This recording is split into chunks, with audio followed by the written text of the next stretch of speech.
Hello बच्चों, let's see this question.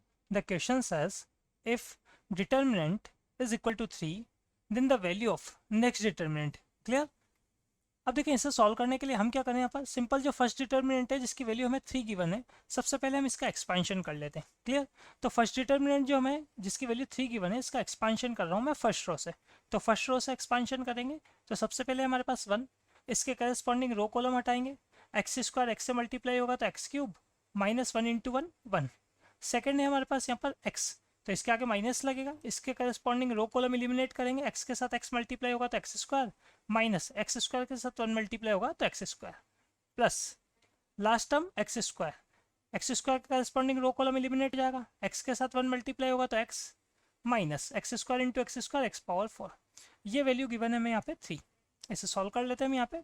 तो x cube minus 1, second term zero हो जाएगी हमारे पास, लास्ट टर्म में हमारे पास plus x cube minus x power 6 equal to 3.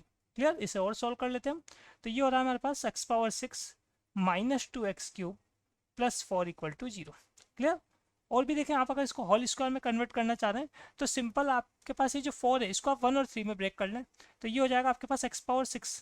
X power 6 को मैं नोट कर सकता हूँ x cube whole square minus 2 into x cube plus 1 plus 3 equal to 0. तो फर्स्ट 3 टर्म जो है हमारे पास ये x cube minus 1 whole square ऐसा फॉर्म हो जाएगा, प्लस 3, और प्लस 3 को भी अगर मैं RHS में लेके जाऊंगा तो माइनस 3. तो x cube minus 1 whole square की वैल्यू आ रही है हमारे पास यहाँ पर -3. क्लियर? इसको हम इक्वेशन नंबर 1 दे देते हैं. अब जिस डिटर्मिनेंट की वैल्यू हमें फाइंड करती है, अब इसके एक्सपांशन पे आ जाते हैं हम. नाउ जो डिटर्मिनेंट हमें फाइंड करना है इसका भी एक्सपांशन कर लेते हैं हम. किससे? फर्स्ट रो से.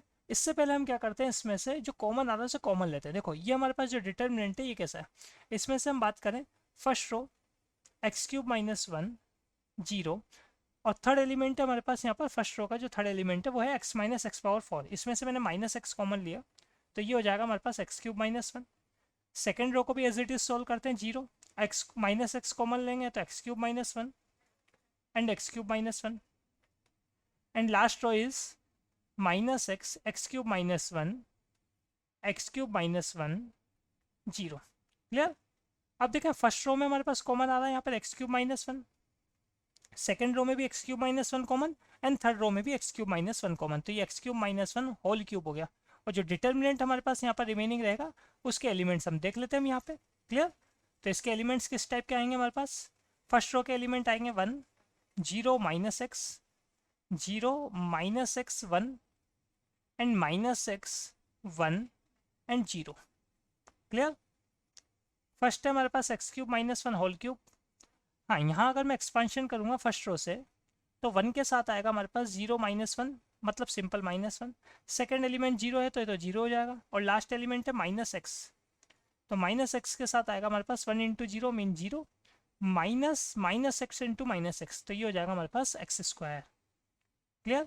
तो सिंपल ये बन रहा है x cube minus 1 whole cube, and last term जो ये बन रही है हमारे पास एक्स क्यूब माइनस 1, तो ये हो जाएगा हमारे पास x cube minus 1 whole power 4. Clear? अब देखें x cube minus 1 whole square की वैल्यू क्या आ रही थी, -3, तो इसका मतलब ये -3 का होल स्क्वायर हो गया हमारे पास. -3 का होल स्क्वायर कितना हो जाएगा, 9 हो जाएगा. Clear? So final answer is option number B. Hope you understood it well. Best of luck.